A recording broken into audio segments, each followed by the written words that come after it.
For me, it's not so great. Fuck Christmas! Fuck Christmas! Fuck Christmas! Fuck Christmas! Fuck Christmas! Fuck Christmas!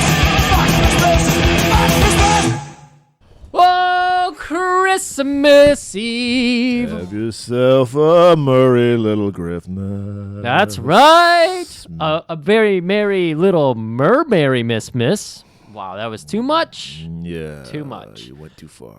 But Murray, it's a beautiful day. You know, as a child, Christmas Eve always way better than Christmas Day. Right. I mean, we got, 6 inches of snow last night? It looks perfect Christmas. Perfect Christmas here in Michigan. Right. But for real. Christmas Eve, favorite as a child because of all the hope that Christmas brings.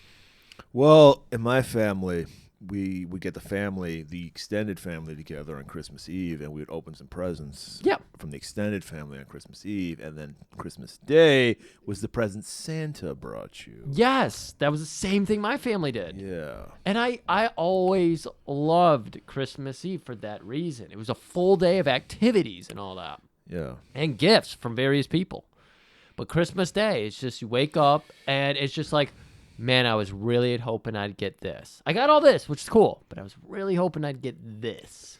Well, this is the thing. Back in my day, parents didn't give a shit if you got what you wanted. Now parents are like racked with guilt because their douchebag kid didn't get one of the 50 things they had on their list. My parents didn't give a shit. They got whatever that was fucking at the store the day they went there, and that was it. That's a great point because nowadays there's no excuse. There's no Jingle All the Way starring Arnold Schwarzenegger where you're fighting over a toy. There's no squash there. Yeah. Everything's available. Yeah. Just online, whatever. Everything's available. There is no more fucking rush. But since it is Christmas Eve, I decided to give myself a Christmas present by talking about my favorite TV cop, Theodopoulos Kojak. Yeah, your favorite? Oh, go ahead. Yeah. I was going to say your favorite entree. My favorite, what? Entree. Dinner. Kojak.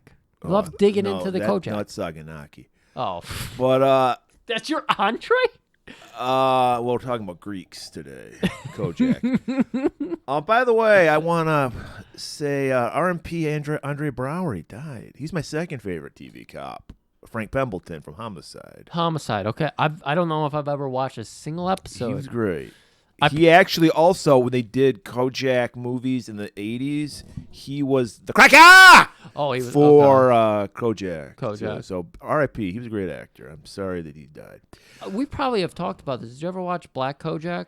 No, refused. There is only one Kojak. It doesn't matter what color. It's not about color with Kojak. There's only one Kojak, and it's Telly Savalas. Yeah, that's the problem with trying to remake a show where it's so, like, trying to do a Columbo without Peter Falk. All the mannerisms of Peter Falk's Columbo. I can't believe they haven't tried it yet. I know. I'm shocked, too, but it just doesn't work. That's Columbo. Peter Falk is Columbo. Right. So if you try to redo it, you're now trying to redo Peter Falk. It just doesn't work. Yeah, I mean, if this is your first time listening to us, and why would this be your first time, a Kojak episode? But if it is, I've always said that you can tell a lot about a man, or a woman for that matter, about their favorite TV cop. Sure. And we've turned that into a running bit. Of course, mine's Kojak, Griff's is Columbo, as you just mentioned. Yes. We've had guests come on and explain their favorite TV cop, and we learned so much. These people were strangers at the beginning. They were like family at the end, thanks to discussing their favorite TV. And not even cop, sleuth, crime solver, what have you. We're not that stringent with it. Right. We've gotten out there in universes I didn't even know about. Canon. Never even knew of the guy. Yeah, I knew of Canon, but I'm not fluent in Canon. Right. Not the movie company, because we are golan-globus theater. That's We're talking right. about the detective, the fat detective from the 70s. Detective. I don't remember. Joe Corey's favorite. Joe Corey's, yeah. Which I'm hoping maybe next month, I don't know, we might get a crossover challenge between him and Mr. Matt Sosi. Okay. I'm like, we worked on it this month. We couldn't get these conflicting dates. I mean, I understand it's holidays. And people have kids. It's busy. Yeah. But hopefully, fingers crossed, maybe next month. Don't worry. You're lovely host here. We do not have kids. You're all our children. We don't have lives, let alone kids. Yeah. All we do is work to fucking the bone on this show to bring you guys the greatest content of all time. Work our fingers to the bone. We work our fingers to the bone. No, we work our bones too, but we enjoy that. We do it privately. That's right. That's a good one. I'm glad you brought up some of our favorite guests and everything. I do want to shout out. I went through. Is this like local news? You know, local news at their Christmas thing. They have all like the producers and all the people, like all the people who work behind the scenes. They give them that one moment where you get to see a picture of them with their fucking That's dog. it. That's what I'm about to do right here. I like but it. you see, on the normal episodes, we fucking catch up on the week. We do all of our opening segment, and it always goes too long. So I wanted to stick it in here on a Tippy-Taps. It's Christmas Eve. It's not Thanksgiving, but it's a great time to give thanks. And so everybody who joined us this year, I'm shocked that some of these names showed up because I forgot about it. It's been a year. I don't remember a month ago, yet alone a fucking year ago. Yeah. First off, right off the bat, we had Mr. Film to Screen. What's his Twitter handle? From page to screen. From page but to screen. I'm glad you brought him up because just yesterday he did a nice little tweet just saying, hey, these guys are awesome. I love these guys. Just unsolicited. Yeah. Stuart, the most amazing man ever. Right. Not even, I mean. Our international friend. He gives us the great kudos, and he's also just one of the fucking best guests. So you can go back to January and find a nice episode with him. We just did Miami Vice episodes with him. When it's like, we're in the winter right now. You want to warm yourself up with a Miami Vice episode. You want to hear Stuart's boat story. The man has no driver's license, and a guy just tossed him a key to a boat in America, God by the way. bless America. And just said, you can fucking figure it out. Ingenuity. And he did. Ingenuity. Next up, we had one Sean Pigeon. Oh, my God. You remember that? We had Pigeon on. That's one of our real-life friends. Yeah. Do you remember what episode it was? Iron Eagle? Iron Eagle. Okay, Another great episode. We got to get the Iron Eagle, too. Now, this man showed up for a few episodes. Matt Sosi. You just name-dropped him. Oh, yeah. Our brother who's doing Exile in Indiana. That's right. You bleed Michigan. Right. And I can't remember which episode it's brought up in. I don't remember where the link's at this point, but Matt Soshi, host of his own NPR show. Yeah. He had us on for guests. You should check that out, definitely. Check that out. Next up, one Paul London. My friend Paul London. Spoiler alert, he was supposed to be on our Showdown episode, but, things happen. Right. Hopefully we'll get him in one of these days. Right. He's a busy man. He is a greased-up wrestling man, so it's hard to get him down. Well-conditioned. What was I gonna say? We alluded to it about 100 times on the episode, and we also came to the fact that if he were on, it would have been a 9-hour episode. Yeah. Because Showdown, way too much happening. Yeah, he begged our forgiveness, and I said, Paul, we went 3 hours by ourselves on Showdown. Thank you for not showing up. Yeah. Exactly. Next up, we know him. We love him. He sits right here in the studio and he casts a large shadow because he is a large man, one Joel Coleman. I think he was on for like 2 or 3 episodes this year. Yeah, it depends on how many Schwarzenegger Stallone movies. Yeah, exactly. Mike Mullins, we love him. Yeah, we're going to have him back next month. Right. Yeah. I know it's a week late. I should have brought this up, but Rangers won the Scottish League this year. We watched the game this morning. Fucking way to go, Rangers. Of course, Phil. Phil the Glass. Oh, we didn't have anything fun for Phil? Well, no, he's by far our most popular guest. So he's one of our head-to-head. I think he's one of the few guests that actually given us a gift. He has given us a gift. Or gift. was it it was a quasi-gift. It was those Ginty shirts. It was one of those so gifts. It's kind of a white elephant type gift. It's one of those gifts where if anybody else gave it to us, we'd punch him in the face and burn it. But it's from Phil. He brings in the numbers. So while you wear it and you feel the love, you look in the mirror and you're like, oh my God, what is happening? Elephant Man, why? All right. Of course, Jack Battleair. Okay, taught me all I know about the blade. Every single last thing. And one name is missing from this list, Murray. There's one last name. Who could it be?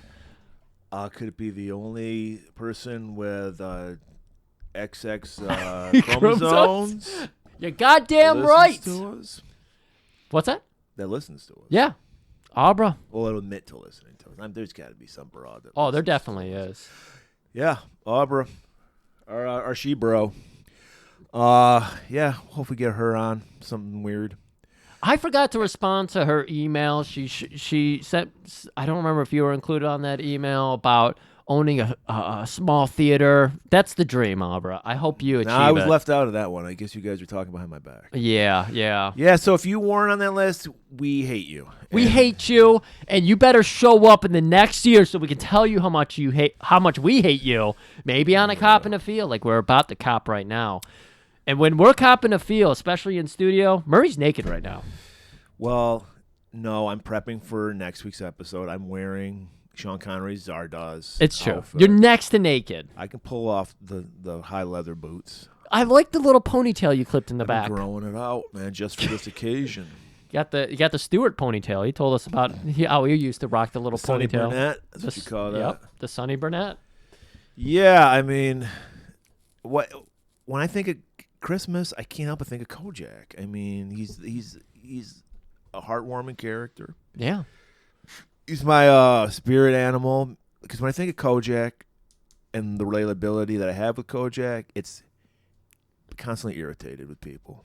That's Kojak. That's me. He drives through his irritation and just gets the shit done. Right. Like he's much like I do. he can be a curmudgeon about it, but he usually doesn't overstep his boundaries. He just gets the shit done. He might call his brother Fatso a few times. Well, yeah, Brother in real life, not brother in the show. yeah. You know, his captain is basically His subordinate, his subordinate. Frank. Well, because that's the thing. Kojak gets shit done, and Frank takes all the glory. Here's the thing. That's how it works, though. Yeah. In every fucking real, hierarchy of a business, a bureaucracy, or anything, you have somebody above you who's just there to shield Kojak away from everybody else so Kojak can actually go do fucking work. Right. That's how it works. So Frank at one point was probably doing Kojak's job. He's probably doing. Murray's pulling his notes probably out. doing- He's got something for us. What do you got for us, bud? I don't. What do you got for us? Do you have written down your favorite Christmas Eve meals? What is your favorite Christmas meal, Murray? I don't. You know what? I don't have this. I bet our one Finnish listener may relate to this because I have. I never enjoyed Christmas meals because we would have a Scandinavian Christmas. Really? So it'd be this shit- is I did not prepare this. I am just throwing this at him. I was not expecting this. It's shit like herring. really smoked Yeah. herring, Yeah, pickled herring. pickled herring. Jesus. And like something called carcelta, which it was like this gross thing. I don't even know what it was made out of. And we have Scandinavian listeners; they'll probably know what I'm talking about.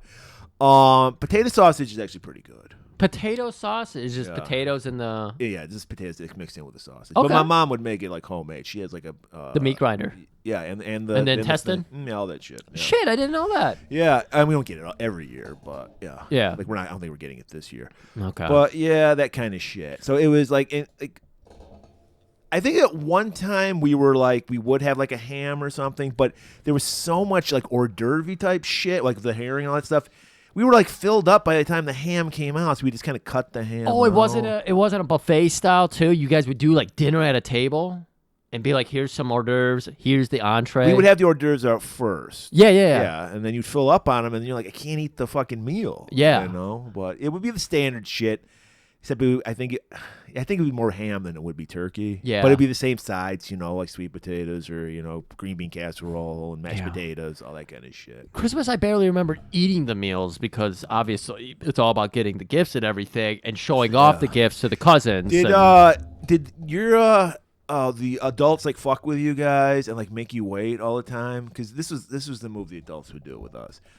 We'd eat the meal first, right? Okay. And they'd be like, oh, I gotta let my stomach settle before I can allow the kids to open. Right. Now right. I don't even fucking give a shit. I don't even know if we're even getting presents this year. Right. I haven't done any shopping. But yeah, so it was like that because you're like 5, you're like, gotta open a fucking present. And they're like, oh, my stomach needs to settle. Like, what, Mom? What the fuck are you talking about? Like, why does your stomach need to be settled so I can open a present? right. You know, I- that was the shit they would do. I don't remember if we did anything like that, but I do remember just that anticipation, the fucking like, all right, we're done. I'm sitting by the gifts now until we're ready to open it. Right. Get over here, Did they Uncle make Mike. you play Santa and have to hand the gifts out?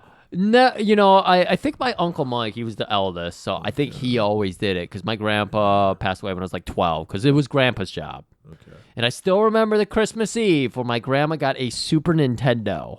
And I was just like, Your fuck. grandma got one from My Santa? grandma did. Wow. Because she wasn't working. My grandpa was still working at Tiger Stadium. He was a ticket teller.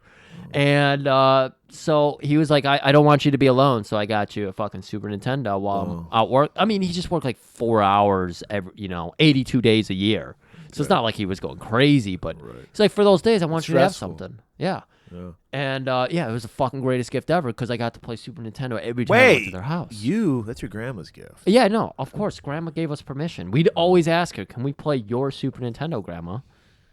She had bowling, casino games. That's where I learned. The old people games. Yeah, of course. The one games my mom fucking plays on her computer, like the Chinese checkers or Oh, whatever, yeah, and yeah. mahjong and all that shit. Yeah. But no, Christmas Eve, it's the spirit. It's the better day of the two. Right. So we're getting you ready for that because I'm sure you're listening. It's at 10 in the morning. You're right thinking away. about how you have This to gets you off, starts it off right. You got to go see your family. You got to prepare that casserole. Remember to keep it at a low heat. Just warm it up because you got to get it warm up again later. Yeah. And listen to us in our Kojak episode. Are you ready, Murray? Hell yeah, I'm ready because this is a Kojak Christmas episode. I think this is the only one that takes place in Christmas. I could be others. I don't know. But this one is entitled How Cold the Frost, How Bright the Stars. Poetic. Poetic as hell. And we open this episode up, snow in New York. I loved it because we're getting real like guerrilla shot footage of New York City in like 72, 73, whenever this thing was filmed. Yeah. And we're seeing real life prostitutes on the street of 42nd Street. Yeah. And their pimps. And because there's literally driving a car right down the street, showing it all in New York in all its sleazy 70s glory. It's beautiful. We get Rockefeller Center with the tree and the skating rink. We get it all, and it was cool. Yeah. And you could tell it was real because it had that graininess to it. Exactly. That didn't match the exactly footage, like the crispness of all the closed sets and everything. Right. And speaking of closed sets, we're going into a bar closed set. Well, we've started out, there's a subway, a woman getting off the subway. Okay. And she has a flower in her hair. And she's like, gets up at the top of the steps, looks around, sees the bar she's going to go to. And then we see an old man following her. Oh. And we're like, oh, this is a mugger or some shit. Okay. And then we go into this bar. Okay. I missed this part. Good thing Murray's here for his favorite episode. Yes. Or favorite show. You do get to see Maria in this episode. Because she walks in, she needs some change for some cigarettes. Because in the 70s, everybody fucking smoked. Right. And it was probably a quarter back then. It probably was. And back in the good old days, you had machines. You didn't have to you weren't behind the counter. Yeah. You got there, you put your quarter in, you pulled that lever, you got your I remember cigs. those fucking machines, man. Yeah, well, you're probably one of the last generation. Yeah. And as she's getting... Oh, this all makes sense now. Yeah. As she's going to get her cigarette, she's got to take a shit or something. She's like, I don't want to get shit on my flower. So she takes the flower off, puts it on the bar. You don't, because it'll absorb all the smells. Right. All the particles. We learned that with COVID and everything. It's particles. No, it's not even just COVID. It's in fucking Mythbusters. They did a whole episode about pooticles, as they call them. And as she opens the bathroom door, you do hear the Asian guard from prison yell out, 15 minutes, shit, shower, laundry, I don't care. Just get it done within 15. Guys, go listen to Rikio. Well, yeah. Well, you should have already listened to it. And you should be laughing your ass off at that joke. Yeah. So as she goes to take a dump, she passes by two ladies of the evening, shall we say. Everybody knows my attraction for Aubrey Horn from Twin Peaks. And Loretta. I love Loretta. She was cute. Holy fuck. She was adorable. She's the quintessential hooker with a heart of gold. Oh, my God. And nails from the heavens. Yeah. And she's with her friend Jackie. And they're just shooting the shit, talking about life, you know. And I think Jackie's mentioned like something. Maybe she got a date later on. She's been waiting because there was a sailor that was supposed to come. This conversation might have come later, whatever. Yeah. But you could tell that they're pretty chummy. Yeah, They've been it's Fleet Week, isn't that what they call it? sure. Might be Fleet Week, but it's Christmas Eve, right? Yeah. So they're hitting the bars because they're two swinging ladies. You know, they're Right. looking for some action. They're looking for Paul Newman, but maybe like a step below. Yeah. And then all of a sudden some old guy walks in and pulls a gun and the bartender hands that flower from the woman to Loretta, and she puts it in her hair and says, "Oh, thanks." He's like, "My lady," hands it to her, And puts she's it- like, "That's great. I'm not sucking your dick. Go away." now." "Right, well, Shoo, for shoo. free, I'm not." And because she's gotta make a living. It's New York. Make a lady. So the guy comes in and just opens fire on Loretta. They go ducking down. Right. And then a guy tries to grab the gun away. There's a struggle. The old man gets shot. He shoots himself in the shoots him. hand. Yeah. And then just runs away. All right. Now it's setting the scene. Now Kojak arrives. Like, why? Because only Kojak can make sense of this. Right. Unlike a Columbo episode, Kojak, within 5 minutes, he's on the scene. Right. And he rushes in with cracker. And he's pissed. He's like, why the fuck am I here? I got a hot date tonight. You're ruining my Christmas, Crocker. And Crocker's like, I can't do anything without you, Kojak. I'm an idiot. Right. Come on. There's a gunman on the loose on Christmas Eve. We got to stop. He just walked in here and started shooting. I would hate to think of Kojak's workload in modern times. With all the various gun frenzy going on. Kojak He would never talk him down, though. He would, but Kojak can only be in one place. Are we going to clone Kojak in the future? Unfortunately, That's no. the only way we'd be able to make it work. So he's just like, he's being a little condescending. They're like, there's a little back and forth. She goes, "Hey, Colonel." She calls Kojak Colonel for some reason. Yes. And he's like, enchanté, kisses her hand, Yeah. you know. And So just with that kiss, you know these people have interacted before. no, it's just that Kojak's so charming. He just charms the ladies. Oh, you think so? Yeah, no, yeah. He might have. I mean, remember, we've said it a million times. When you're showing an establishing shot of a police precinct, you must have hookers being brought in. So there might have been a run-in. If you looked at this woman's IMDb, she might be listed multiple times as Hooker 3 in the background of Kojak. Right. And she's like, "Hey, Kojak, I don't know why anyone want to shoot at me. I'm great." He's like, "Oh, yeah, you're great, baby." No, I thought her thing was anybody could come in here and shoot at me. Look at this. And she's got some nice tits. She's got the hair. She's got the lips. She's got it all, Murray. She's got it all. And he's like, "You do have it all. You do have it all." And he's like, "Crocker, bring these ladies in. Get some statements from them. Let's get out of here." And then Kojak or Crocker go to Jack. He's like, "Maybe you were the target." I believe it was Kojak, because Crocker would never come up with something like that and tell a perp about it, you know? That's a Kojak job. So they head back to the precinct for the fucking office party, the Christmas party.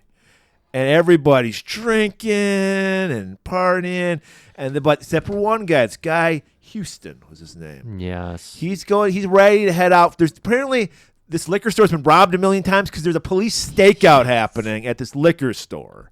And this is back when our shopkeepers, our liquor store keepers, our party store people used to wear ties. This man was wearing a tie. Right. So he's ready. Him and his partner Greg are ready to fill in for the next shift. So he's ready to take a little swig of the hooch. And like Frank's like, I mean, he's cool with it, but he's like, I don't want, if you shoot somebody when you got some liquor on your breath, I don't want to get the blowback. Yeah, the paperwork. The paperwork? So he's like, no drinky poo for you.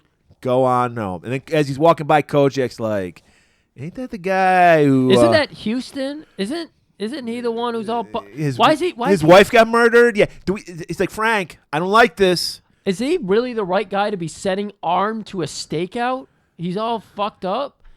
And he's like, whatever. It's your fucking call, Frank. I don't give a shit. So then Kojak goes over to the Christmas tree. They got ornaments. It's mug shots of the most wanted people in New York City hanging Are from... the ornaments? Yeah. Amazing. And he's like, I remember him. He's the most wanted, right? And Fatso's like, oh, boss. And then time for the gifts. Everybody comes together. Only 2 people get gifts. Well, yeah. The only 2 people in this universe, very much like Golan-Globus Theater. Yeah. Our guests are great too. You guys are amazing. Right. But yeah, the only 2 people in the universe, they get Because they're gifts. running the show. And, Murray, it's always you save the best for last. So who gets the first gift? Frank, of course. Captain Frank. And they're like, Frank, we saw you at the fucking Office Bridge party. You sucked. So we thought we'd get you this. And they get him some dark shades so he won't have any tells with his eyes. And marked cards. Right. And he's like, well, maybe I can beat my nephew at throw it in the sewer, whatever fucking game he said. War. That was the game I always played at Grandma Christmas. And then they're like, and the best for last, Lieutenant Kojak. We know how much you love loud vests. And then he opens it up, and there's a fucking vest. Murray had to add this in there. This is what Kojak said. First of all, it looked like something it's like a knockoff Persian rug a gypsy would sell you. Yeah. It looked like the vest an organ grinder would put on his monkey. You know how today we're all into our ugly sweater contest and everything? It's this. It's fringe. It's fuck. It's everything. Kojak says it best himself. I love the orange, the green, the fringe, the zappa-dabba-doo. My gift to you, I'll wear it every day. He puts it on right there. Tight as fuck. It's just skin tight. He knows that when he goes on that date later tonight and he's just fucking popping out of that vest, his date's gonna be like, oh my God. And Loretta gives him the okay. She's like, looking pretty good, Kojak. You see, very much like how we talk about bad movies when actors just play it straight, they burst through that vest, that ugly vest. He's doing it here. He's in an ugly vest. He's bursting through it. So he's ready to head out. He's got a hot date at this Greek restaurant. Crocker is like on the phone. He's like, "Hey, Captain, I'm gonna take over for Giuseppe." Yeah. And he's like, "What?" He's like, "Yeah, my family's home. I hate my family. I don't want to go there. I'd like to get some overtime. I'm taking his night shift. Whatever. Good for you." I need you to talk to the girls. I need you to get more information about this. He's like, have shooting. Stavros talk to the girls. You go back to the bar. See if you can pick up. Oh, he's going to the bar. Oh, yeah, to ask anybody at the bar. Basically the neighborhood. He said, check the neighborhood. 42nd Street. So Jackie and Loretta are they're stuck at the fucking precinct. Is the Miracle on 43rd Street? 42nd Street. It no, is 40... wait, no, it can't be. It's 34th Street. 34th. The numbers, man. The numbers. Okay, so this 42nd is where all the porno theaters were. 34, 42nd. So this is, what would that be? 8 streets over? Yeah. And so, Jackie and Loretta are kind of bummed because they're stuck because the party just fucking ends right after Kojak gets his vest. Literally, they cork every bottle. They scratch the record. Did you notice when Kojak walked in on the party, he yanked the fucking bottle out of the guy's hand. Sniffed it. Yeah, I love that. I was like, wow, is this some kind of Greek thing? Like you always fucking huff down the wine before you slug it? So they're like, Stavros like, well, we do have a TV if you want to watch Pat Boone in Hong Kong. And we're going to get now we get a little backstory. It's not as all as it seems. We just assume these women are hooas. Only one of them's a hooa. And they got a hooer with a heart of gold. Right. The other Jackie, new in town from Ocala, Florida. That's right. And she just moved there. She's already bored with New York. She's been there for 2 months. Right. I've been out here working my ass off all night, all day. I'm not out here partying. I'm learning how to type 60 whoa PM. I want to know if anybody knows what that means because I've never heard it used that way. It's been retired for just WPM. Right. Words per minute. Yeah, because everything has to be, they abbreviated even that. Everything's got to be abbreviated now. Yeah. That's more fun, though. I like whoa PM as opposed to WPM. Yeah, it sounds like a word. It sounds And fun. then she's like, yeah, and I met this sailor when I was, it's a New York thing, when I was online at Rockefeller Center, Radio City Music Hall. What does that mean, online? It means, we say inline. New Yorkers say they're online. Skating? No, being in a line. Oh, in a line. Okay. Like a kick dancer or something. No, just like waiting in a line. Oh! She said she was online for tickets to Radio City Music Hall. Oh, okay. Man. We would say in the Midwest, we would say we were in line for tickets. That's the difference. So you know we're dealing with real New Yorkers here. And she's like, yeah, I guess he's not going to show. And then Loretta's like, well, look at those skanky-ass nails you got. Girl, give me the fucking I'll skank you up here. I'll get you. You'll be nailing down any man you want. You'll get Paul Newman. I mean, 3 rungs below Paul Newman. But right, because this was fucking Cool Hand Luke era Paul Newman. Fucking Butch Cassidy and the Sundance Kid, Paul Newman. I could you just- didn't even know anything about the fucking salad dressing. That was a Right, that's a different era. The tea. I Yeah. buy his tea every year, Murray. Yeah. I always imagine I can eat as many eggs as he does in Cool Hand Luke. So okay, so this is a multiple storylines going on. We always have this in these Layered. old shows, though. You have A story, B story, C story. So this is our C story. Houston arrives at the liquor store with Greg, and they're exchanging. You know, the other cops are leaving, and there's a one-way mirror, so they're watching, and Yep. they see a very sharp-looking guy. He's got a new leather jacket, red scarf wrapped around his neck. I swear, Houston has a sawed-off shotgun here. It's a Yes, he fucking does. Cop. Yeah, he does. A cop on a stakeout with mental issues at this. Mental issues is probably is definitely the wrong way to say it. He's going but through some shit. He's going through some shit. They give him a sawed off and tell him there's a robber coming. Use your 2A. You're a cop too. You get double 2A. I can't even believe in the 70s they would waste manpower doing this. Right. But I don't know. And even he's like that normal looking guy with awful hair all over his ears. If there's any 80s porno fans out there, he's Jerry Butler. Jerry Butler. Is he? Yeah, Jerry Butler's a porno star. No, he's not. He's not. He looks like him. He's not Jerry Butler. Oh, for real, okay. But He definitely had a look to him. yeah, But he rockstar hair. Houston immediately goes, I don't like the look of this man with the red scarf. I've been here so many times, and I've never once seen him here. All right. And all the guys. His name is Doug North, Fist of the North. Yeah. He's asking, hey, can you think I could pick up a delivery job? I talked to the other guy, and he said it'd be cool. And the guy's like, what are we fucking talking? Why would he give? He's like, but in the spirit of Christmas, he's like, yeah, I'll give you a fucking job. I'll trust you you with deliver that. these to so and so, and he goes off. And like Greg is like, well, that blows the hole in your plan. He seems like an honest guy. Now, he's just casing the place. Just casing it, clearly. Okay, so now we're getting on to, I guess, our B story here. Fatso, he's back at the office. Yeah. He welcomes in a He's woman. he's going out to stretch his legs. He says so. He's at the front desk. He's walking out, and there's a woman Oh. pacing, Okay. trying to talk to the guy that's at the front desk. Gotcha. And he's like, "Excuse me." She's like, "Ma'am, can I help you?" And she's like, "I'm looking for my boyfriend. I'm frantic. I can't find him. I'm worried something bad is going to happen to him." Okay, well, he's gone missing, Well, how long has he been missing?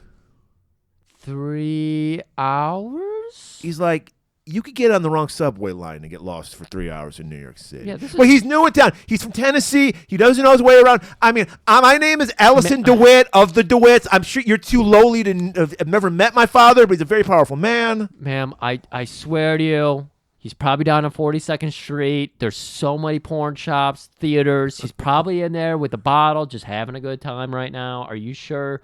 Are you sure you want to go through with this? And she's like, no, I just worried. He's like, can I have a description? He's like, he's got a brand new leather jacket and a red scarf. I'm like, oh my God, is that Doug who we just saw in that previous The scene? scarf was brand new. The jacket was not.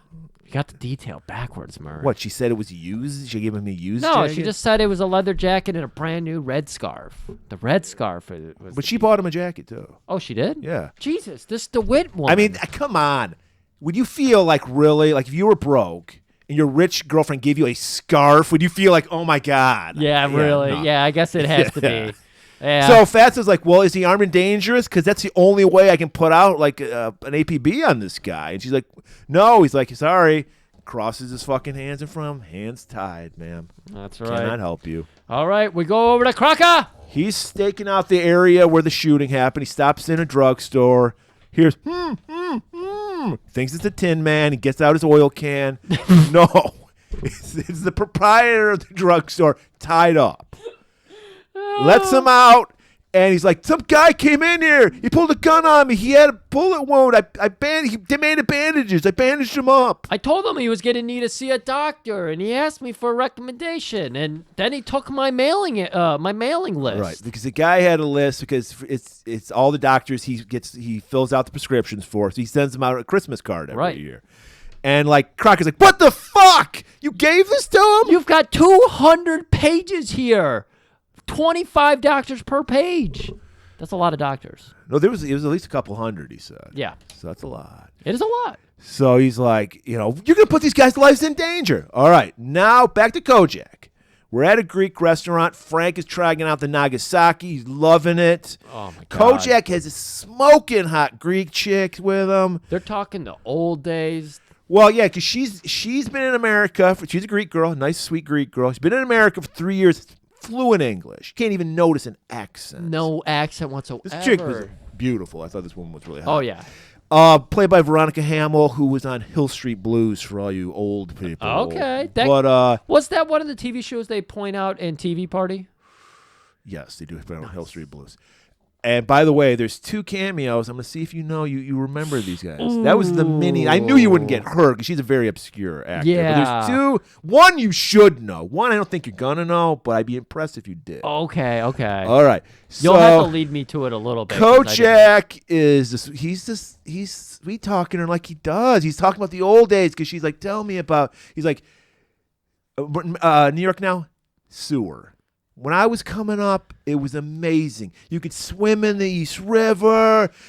We had double-decker buses. What about the air buses? What about the smog? Baby, there was no smog back then. I'm sure it wasn't perfect, but you could there was people selling watermelon and pineapple on the street. New York Giant baseball. No, he goes, we go up and see a game at the Polo Garden, and she's like, they play polo? I was like, no.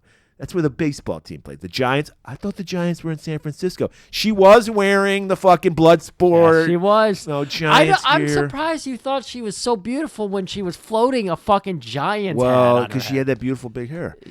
And so he's like, no, my man. And he's like, they have a little, they're enjoying each other's company. It's beautiful. It's beautiful. Right.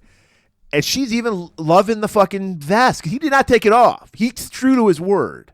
It doesn't matter what you wear when you have the confidence. That came with love, too. So Kojak is wearing his heart on his chest here. Not on his sleeve, on his chest. He's wearing the fucking he has no vest. sleeves. It's a vest. It's a vest. Right. He's wearing it on his chest. That's all the love. That's everybody he touches right there. And he's like, what happened to this city? I love this city. Everyone's afraid now. Nobody wants to talk to you. Cut to fucking 50 years later. I know, for real. Jesus. But then Captain has to interrupt. Hey, Crocker just called in. There was a guy at a drugstore. It looks like the perp we're looking for. We got a phone call for you if you could go grab that. And you just see the rage because he's like, I was about to just land this hot babe. Right. There is a fun joke that we used to always use when you compare Seinfeld, where Seinfeld's always out fucking everybody, whereas Frasier would kill his family to fuck a woman and he never gets laid. Kojak is always right there. It's about to happen. The girl is unzipping his pants under the table, and then Frank shows up. He gets crook blocked. Not cock blocked, crook blocked. Because he's got to save the city. Yeah. Oh, crook blocked. Yeah. And so Captain's got to interrupt his dinner. Captain always knows where he's at. He's bing, bing, bing, bing. He's right over here. Stops him, and Coach is like, just entertain the lady for a minute. I'll be right back. So what did he just get? UV cards with those special she goes, glasses. Are you a police officer too? Actually, I'm a psychic. And then he's like, is it bright in here? And he pulls out those fucking shades. He tells her to pull a card, any card, and he's just like, about to do his little trick. And then Kojak walks in. Yeah, Frank, we got to get the fuck out of here. And Kojak has the smoothest fucking move. I can't imagine how bad I would fuck this move up. I would just slur the words out, and the woman would be like, "What did you say?" And then I'd move in and try to kiss them. They'd be like, "Ew, what?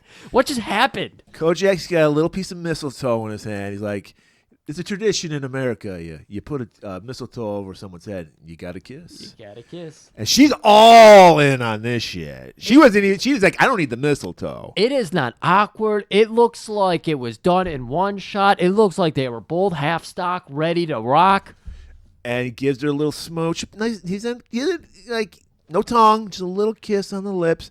And then he's like, this means I'm tricky, baby, and you're beautiful. I don't know what that means, but Well, it means that he's just using a trick to get a kiss out of her. Oh, okay. And then he's telling the woman she's beautiful. She was. Fuck. Man. All right, quick cut. This sailor, Griff. Do you recognize this sailor? Oh my God. He had a familiar face, but I didn't. Well, if you're fans of the show Night Court, everybody, Oh. Mr. John Larroquette, who played Dan Fielding, he also, here's a deep cut, our listeners will know this, but he did the opening narration for the Texas Chainsaw Massacre, the movie Griff thinks is worse than Night Killer. Great episode by us with our buddy Phil. Check it out. John Larroquette, that's our first cameo. Yeah, okay. He's the sailor. He walks into that bar. I guess he was supposed to meet Jackie at this bar. Right. He's coming bearing gifts. He's wearing a peacoat because he is a sailor after all. And he's like, Susan, I'm looking for this girl, Jackie. Have you seen her? It's like, yeah, the police took her. And then the guy who just happens to be A barfly. Yeah, he's just like, oh yeah, cops came in with two whoas and they took them away. He's like, whores? They're hookers? All right. Kojak arrives at the pharmacy. And he's just like, all right, they break up the list. They're like, I'll go here, you go there. We're going to find this fucker. Because they assume, of course, that our shooter is out looking for one of these doctors. This, and Kojak just said how horrible the city was. This is a very strange scene. The guy, his name is Bill, the old man that shot that Loretta in the beginning of the episode. Yes. He walks up to, he's got the list. It was the doctor. He just buzzes in, and they immediately let him in. They don't even ask who he is. They weren't even expecting guests. There was not a placemat set for another person. No. It was just a family of 3 Christmas party. Or Christmas dinner, excuse me. Oh, man. They open the door, and he just barges in. I love this because after dinner, they do go, oh, man, I am just too full. We're going to have to wait to open those gifts. That one little girl is just so bummed out. Oh, man. Pushes his way in, pulls a gun on him. Oh, my God, what's going to happen? Well, we don't know because Fatso is chilling at a diner. I love fat. I got to go stretch my legs. I got to go down to the diner. He's stretching his stomach is what he's doing. You can stretch my legs, stretch my stomach. Next. And he just happens to hear Allison on the phone frantically trying to get a hold of anybody to find Doug. It's very reminiscent to the scenes of Kevin McAllister's mom calling around trying to get, the police to check on her house. Exactly. And Stavros is like, "Hey, what have you got? You found your boyfriend yet? Does he show up?" Like, oh no, you wouldn't understand. Why don't we sit down and talk about it over some pie that you buy me, ma'am? I'll get the coffee because the coffee 33 cents, the pie $1.50. It's all my fault. It's all my fault. He said. By the way, they've been dating 2 fucking weeks. Doug has been in town for 2 weeks from Tennessee. Wow, incredible. And he's like, but she even puts that. I know it sounds crazy, but with love, you never know. It's like, I don't know if it's love. She does admit that, but there's something going on. There's something going on here. That's why he's up here for Christmas after 2 weeks. I mean, he's into something. He's like, well, she's like, it's my fault. He told me he didn't want to do gifts, but I insisted. I got him until he got a job because he Right. was, I guess, in New York, or is he talking about in Tennessee? No, in New York. He's moving in already. Yes. Oh shit! He's in Okay. town he's moved up to the big city. Right. This is 70s. You probably could get a job for a week or 2. Right. And he's like, but I didn't listen. I went and just got him a scarf and the jacket. And, he felt like a fucking loser because I'm rich and he's poor. And then he did mention one time, I'm worried because he has a gun. Yeah. And he used it one time for... I don't think she reveals he has a gun yet. She just admits that he did once rob a gas station. She doesn't say how he robbed it. She just says... No, I think she did admit he had the gun because that gives him... He's like, okay, he's armed and dangerous. We can do something about this. I don't think the armed and dangerous came till later, but whatever. So right now, the Crocker and Kojak, if they meet up, they've gone to separate doctors. They've gone down. They meet list. up right at the front of Dr. Baker, who is Yep. just the house that Bill is at. Dr. Baker. And they're like, all right, I guess we'll try this guy. We go inside the apartment. Well, they go up to the fucking buzzer, and they're Yeah. buzzing him up, and they're asking, and of course, you got Bill right there with his gun. Tell him just like. Well, no, Bill's getting bandaged up now. So the guy does bandage him up, and then the doctor's like, you got to go to a fucking hospital. You got to go to a doctor. This isn't, I did what I could do. Here's some pain pills. Oh, you want to fucking knock me out. He's also, when the scene opened up, he's getting bandaged, and he's on the phone. Yeah, he's finishing up a call. Right. And he's like, you want to knock me out with those sleeping pills. He's like, no, I just want to help you with my Hippocratic oath here. Hippocratic oath. These guys, this doctor's family's super chill. Like they're just like, okay. He's handling the situation incredibly well. And And then he's like, Bill's like, why did I get into this? Why did they warn me about marrying a young woman? But they all said I was a fool. And then that's when Kojak buzzes the thing. Okay. And he's like, don't you fucking warn that guy. And he's like, no, I'll play cool. And cool. Kojak's like, hey, we're looking for this guy. Hey, nothing's wrong. We're having a great family dinner. It's incredible. You said you're a lieutenant. What's his rank? Lieutenant. I mean, hey, you give me a half an hour, I can buzz you up for some coffee. I know how you cops love coffee. It's like, God, no, don't worry about that. Merry Christmas. So then the shooter's like, if you say anything, I'll kill your ass. And then he walks out. Escapes out the back side of the building and everything. Immediately, doctor's like, and then Kojak's like, oh, something's going on.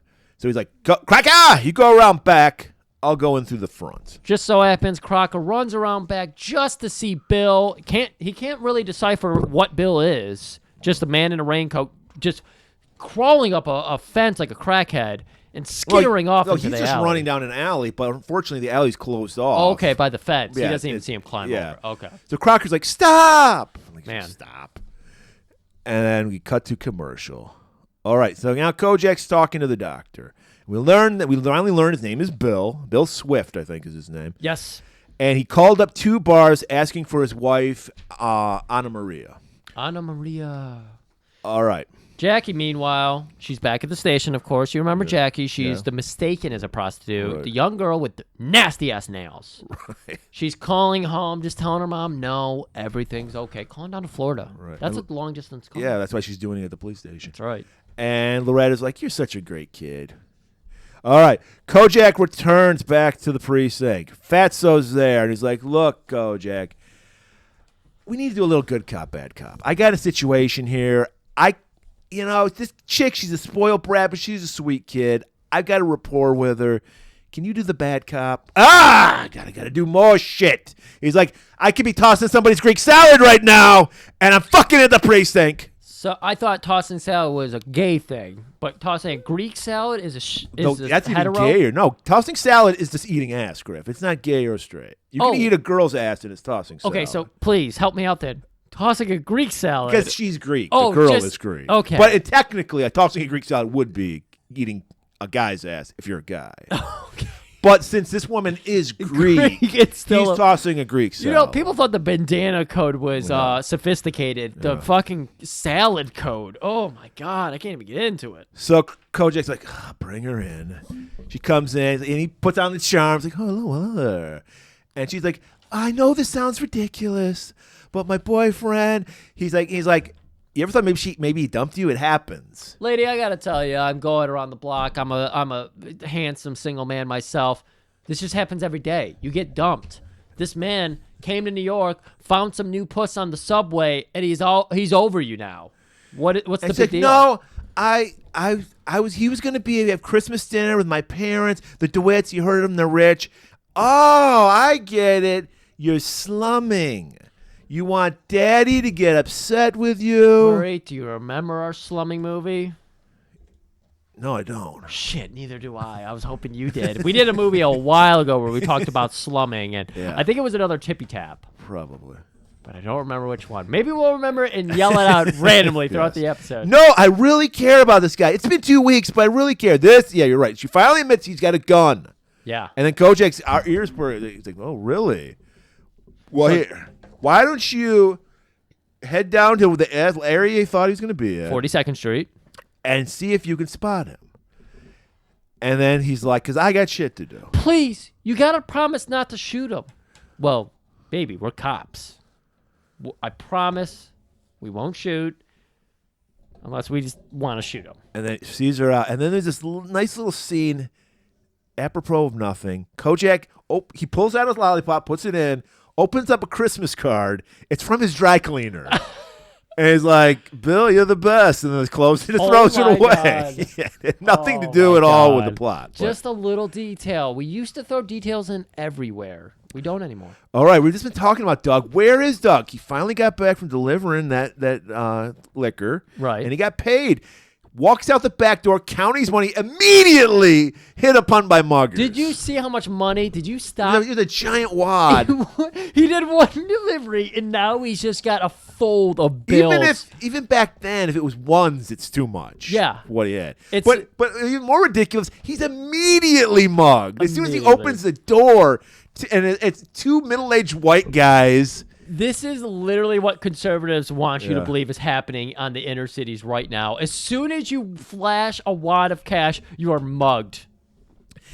And this is horrible acting by the Oh. muggers. Because like I said, they're two middle-aged white guys. Doug has a fucking gun, which he pulls out. Yes. They punch him in the stomach.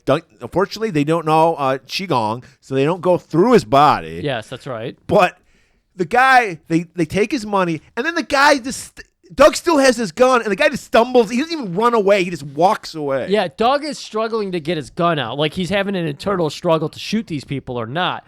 Isn't this I mean, Bill clearly is not a conservative, or Doug, excuse me.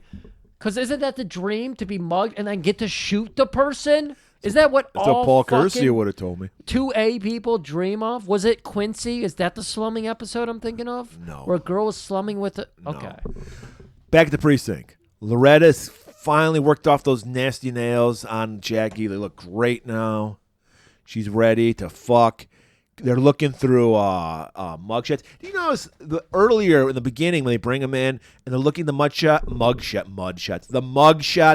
and there was this creepy ass looking motherfucker. Oh, he's cute. I'm like, he looked like a fucking child molester. Dude, he looked like the party store shopkeeper. He was old, had the horseshoe, didn't shave it like a warden of a prison that we know of. Like, no, this guy was ugly as shit. Were they just making fun of him? I don't know. That just shows what a sweetheart Loretta is. You can see the beauty in anybody. Was this the slumming movie?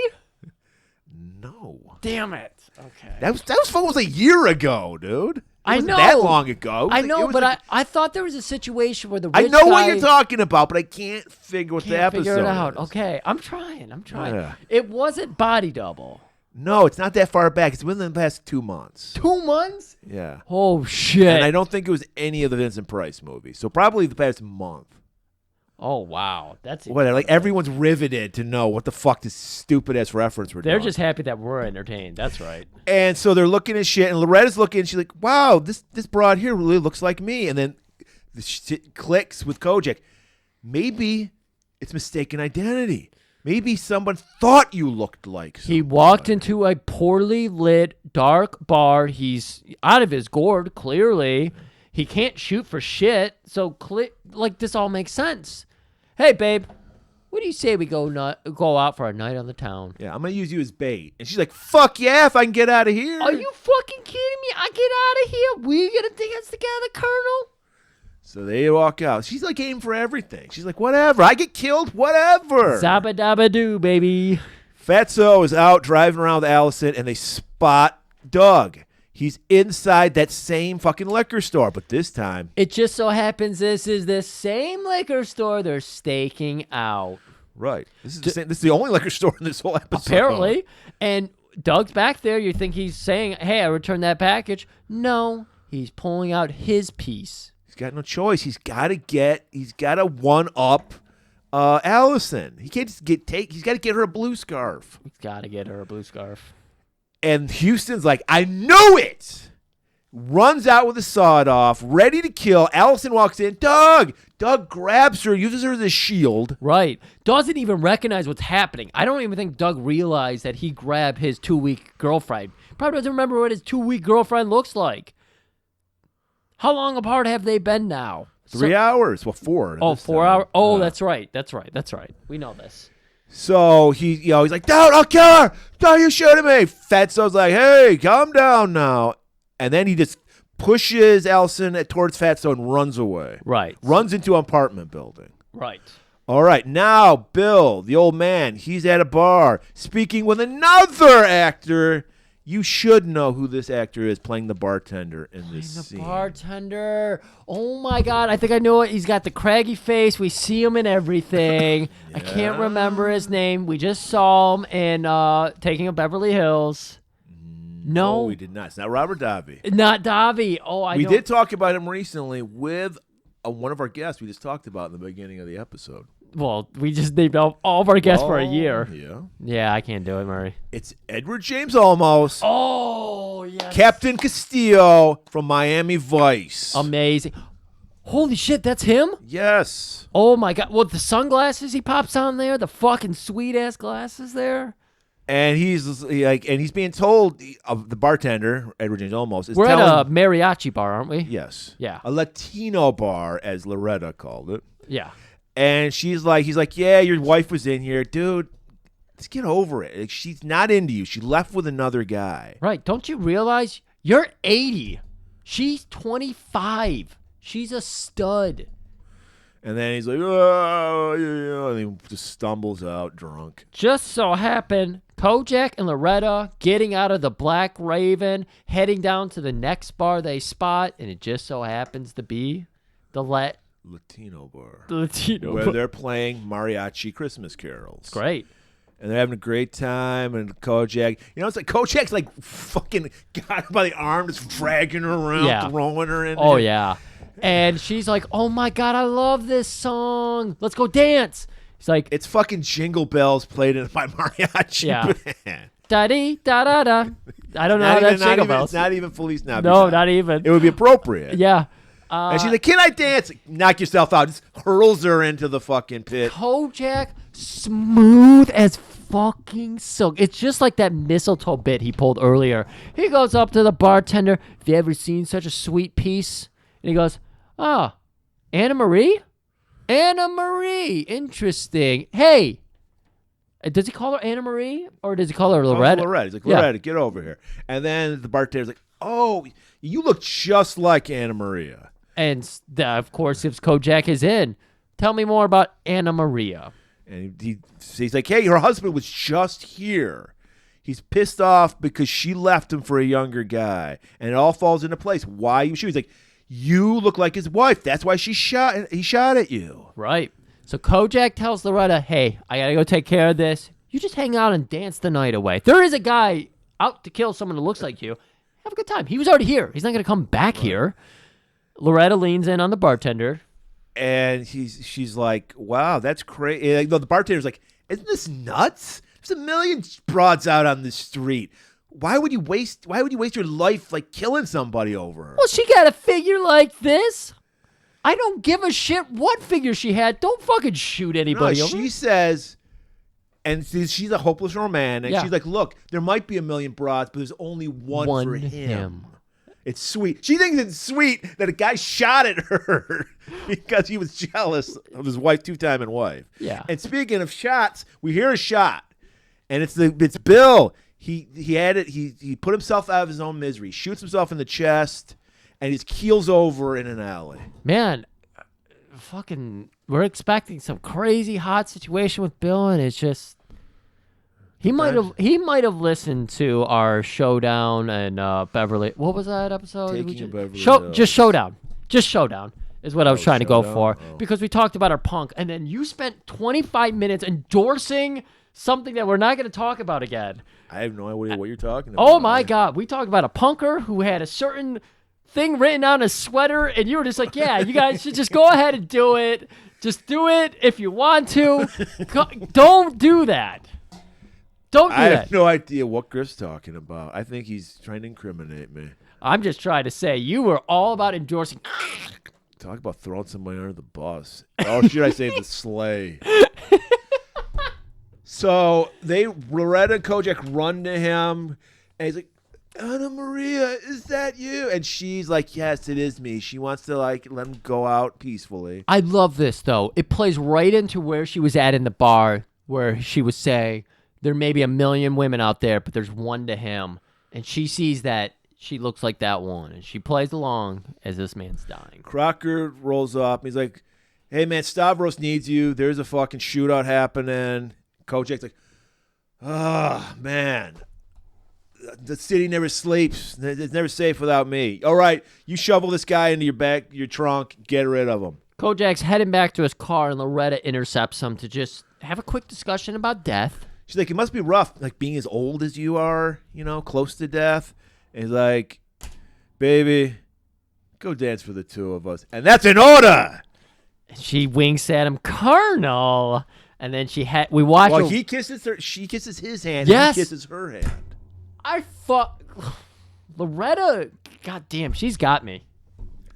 Hook her with a heart of gold. If I ever met a woman on a first date and she kissed my hand, I'm like, oh shit, this is some weird reverse chivalry shit. Kojak arrives at the Doug situation. Greg has already been shot.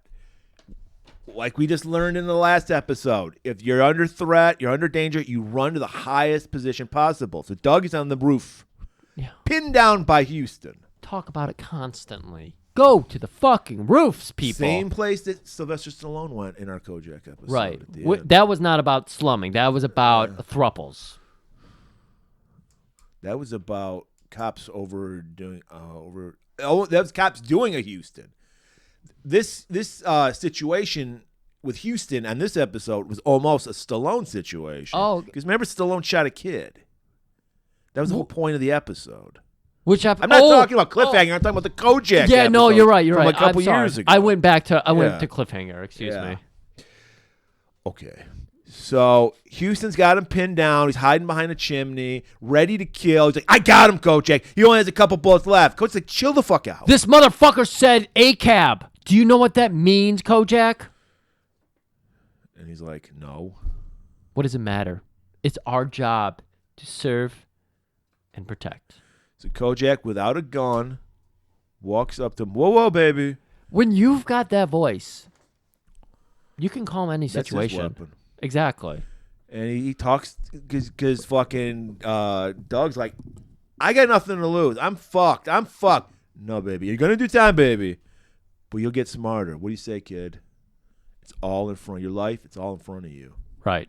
And he hands over the gun, Kojak. And then Kojak just walks off. And Houston still gets a shove into fucking Doug. Like, Doug's going peacefully, and Houston still pushes his ass. Yeah. So they get back down. Allison and Stavros show up. And she's like, oh, my God, Doug, you're alive. He's like, I got to be honest with you. I robbed the store so I could get bus fare to go back to Tennessee. I'm out of here. I know. Wasn't that the fucking greatest little end to this? And, Stavros like, hey, dude, I want you to know this woman really does care about you. She was, frantic all night long. And he's like, then Kojak's like, book this motherfucker. Houston comes down and is like, hey, Kojak, I got to say, thanks. I really wanted to kill that guy. But thanks. You saved me the paperwork. Right. So now everything's all set. Kojak's like, it's another, night with me, Rosie Palm and their 5 sisters tonight because I ain't going to be with that hot Greek babe. So he's going back to the precinct, and we see Jackie's like, Jackie, you can go home. Everything's cool. She walks out. As they're walking out, the sailor comes in with a present. And he's like, hey, did 2 hookers get hookers? There were no hookers. Well, there was probably one. There was but definitely there was one of the fastest typers in the world, too. 60 PM. She's waiting for you in the office. So he's like, yay! And then he walks in. So Frank and Kojak are walking out. They're done for the night. And Frank is like, you think you could have wore some protection, Kojak? That guy could have shot you. He's like, I'd be wearing protection right now banging some Greek broad, but this fucking city is falling apart. I can't. And then he just goes, love thy neighbor, baby. Screams it to the city. All right, Coach, have a great night. Jingle bells, Frank. Jingle bells. And then we see the lovely couple of Jackie and her sailor boyfriend walking off. He's ready to fucking dump her, That's right. And Kojak just gets in his car and drives off. Murray, was it Last Gasp? Was that the slumming one? I don't know. Peacemaker. I don't think it was. Peacemaker is pretty close to having a slumming situation. I remember it because there was a watch situation and she had it in a drawer or something. No. And the police. Go sooner. Go. More recent. Yeah, it's the same thing. Well, we got to use the right words. No, go past the everyone's riveted. I know, we're going up at a normal pace. To Live and Die in L.A., Obama Vibes. No. We got to get this. Night Killer, Kinjete, it's not Dungeon Master. It's not Cliffhanger. I'm telling you, it was a while ago we did it. I don't know. I don't care because it's Christmas time. let's end our differences for one day, Christmas Day, the birth of our Lord and Savior, Ooh. Ricky O. Oh, Ricky O! All right, these aren't. I don't fucking end these. This is your job, bro. To all, to they, to must have a Christmas evening. Just know when the night is silent and you don't hear those jingle bells jingling, I'm listening. And Not So Tiny Tim is going to tell you, God bless us all, everyone.